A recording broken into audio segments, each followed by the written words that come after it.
Welcome to City on a Hill Kids Church Online. I'm Laura. And I'm Jimmy.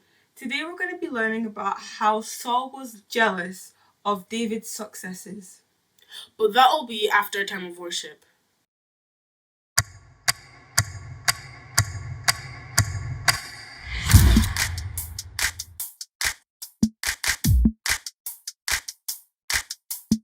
I feel it in the air right now. It's all around, I see it everywhere. It's the power. Yeah, God's power. It's the power to move any star. It's the power to heal your broken heart. It's the power. Yeah, God's power. So don't hold back, no, don't hold still. God is here and He is real. Take 4 steps to the left, to the left. 1, 2, 3, 4. Turn it around and move to the right. 1, 2, 3. Now take tiny little jumps forward to the front. 1, 2, 3, 4. 4 jumps back, but you better look back. 1, 2, 3, 4. Now freeze. And everybody clap your hands. Now stop. I feel it in the air right now. It's all around, I see it everywhere. It's the power. Yeah, God's power. It's the power to move any star. It's the power to heal your broken heart. It's the power. Yeah, God's power. So don't hold back, no, don't hold still. God is here and He is real. Take 4 steps to the left, to the left. 1, 2, 3, 4. Turn it around and move to the right. 1, 2, 3. Now take tiny little jumps forward to the front. 1, 2, 3, 4. 4 jumps back, but you better look back. Let's do it all again right now. Take 4 steps to the left, to the left. 1, 2, 3, 4. Turn it around and move to the right. 1, 2, 3. Now take tiny little jumps forward to the front. 1, 2, 3, 4. 4 jumps back, but you better look back. 1, 2, 3, 4. Now freeze. And everybody clap your hands. Now stop.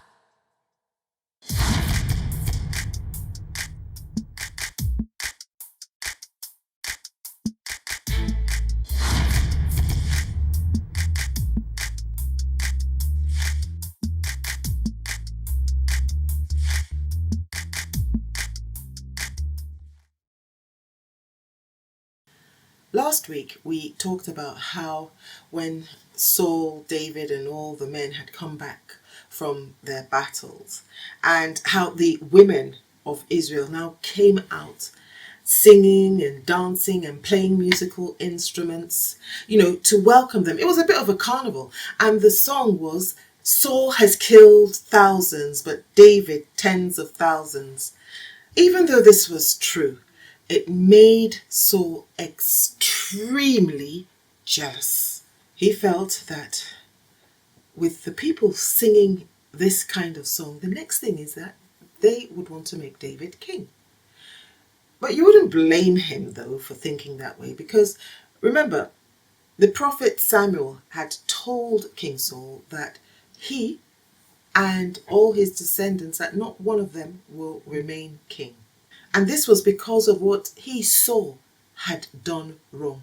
He was the one that had done something wrong, preventing his family from continuing to be kings of Israel.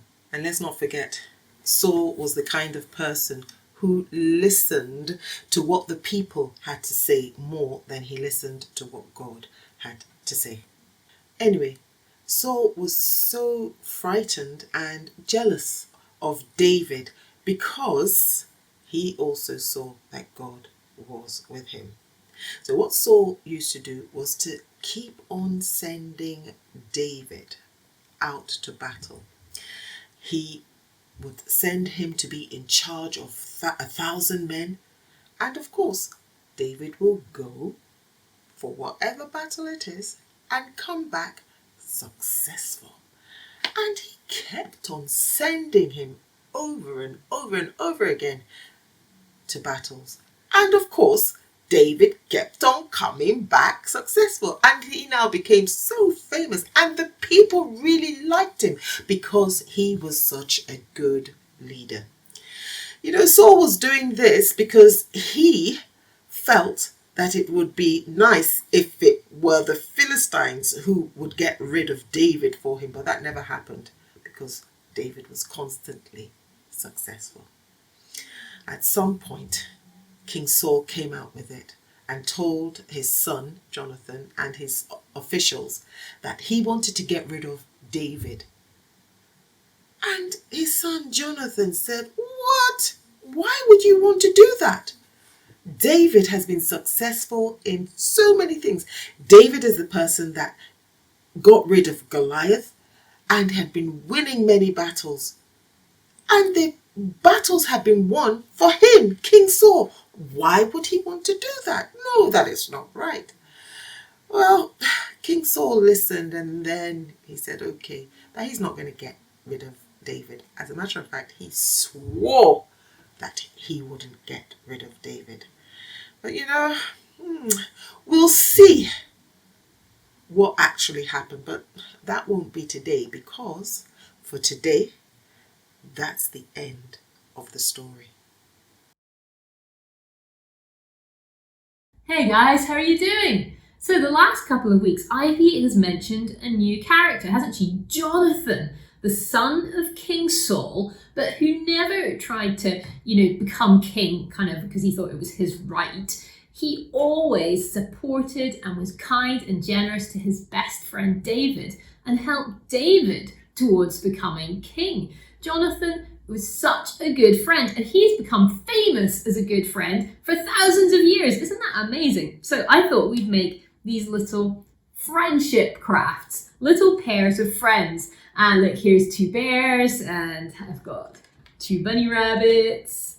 Here's 2 elephant friends. And on each one, I've written a different message about how David and Jonathan were friends, how they were so kind and unselfish to each other. This is a nice gift for you to make for a friend, or you could make one for yourself just to remind you to be a good friend.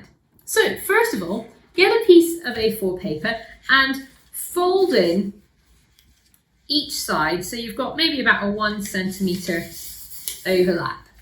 Okay? Next, what we're going to do is take one side, and lay it over the other side like that. So the 2 folded bits are now one on top of the other. And on here, we're going to draw our animal, and then we'll be able to cut them both out together. So let's see. I'm going to draw a bear because that's easy for me to draw upside down. So we'll draw in the leg, come up to the tummy. Needs a nice long arm because you can see the arm is how we're linking them together. Then we'll draw in the head. There's one ear. There's the other ear going slightly over there. That's okay. Okay, so here we have my bear shape. Okay, maybe you can't quite see how it's meant to look like a bear. Let's just put in the rest of his features so it's a bit more obvious. Okay, so here's my bear. Now what we're going to do is cut that out. So what I'm going to do is just cut around the edge of this bear I've drawn, and I'm cutting through both pieces of paper. So I'm actually cutting out my bear for the other side at the same time. And when I get to here, even though I'm going over the fold, I'm still going to cut round that ear and down to this point at his back. But then I do need to make sure that he's connected. Okay, don't cut right down, keep him connected. And then from here, what we're going to do is we're just going to cut in a sort of arch shape coming swooping up the back, because that's going to make this arch in the background where we write our message and it connects the two sides together. So I'll cut around that.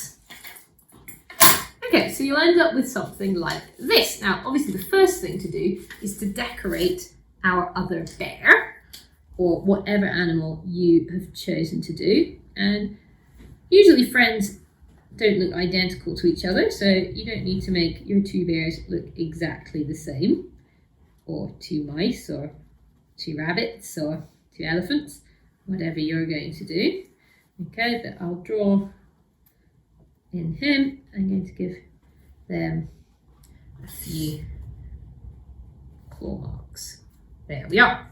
So that's our bears ready.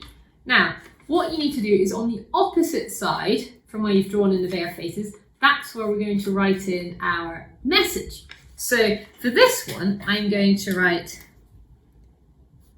David and Jonathan were great friends. I can be a good friend too.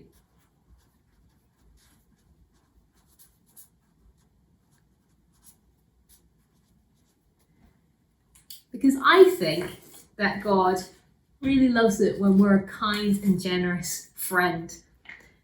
Who are your best friends? What could you do for them that would be really kind and generous? Maybe you could make one of these. Maybe there's something nice that you could do, something you could give them. So look, here we are. The last thing that I did was just put a little tiny bit of glue on one bear's paw, and I've stuck it onto the other one, so they're holding hands. And there we have it, a friendship craft. And you can see these are really quick to make. So you could make lots of these. You could make one for all your friends or one for all your family, or you could just make several different animals for yourself to remind you that, like Jonathan, you can be a really good friend, and that is going to be pleasing to God. Well, I hope you enjoy making these. I hope you enjoy some lovely time with your friends this week. I'm sure that you are a good friend, and I will see you again soon. Bye!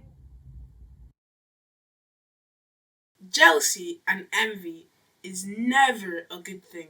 Why did you say that? Well, it blinds you from the truth, and it's only you who's jealous that can't see. David was really successful in every single battle he fought. It was the people who saw him defeat Goliath. Yes, go on. Well, what did Saul expect? Did he expect the people not to say what they saw? Or did he want people to say that it was him, King Saul, who defeated Goliath? I don't understand.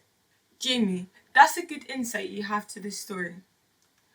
But remember Saul's character.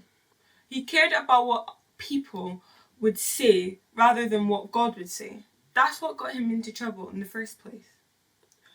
Oh, yeah. Moreover, he remembered that his family would not be kings anymore. So maybe David being so popular meant that he would become king soon. Okay, I get it. But still, there's no need to be jealous. If he wanted the praise of the people, he should have been the one who was doing what David did. That's true. What do you guys think? That's it for this week. Till next time, bye!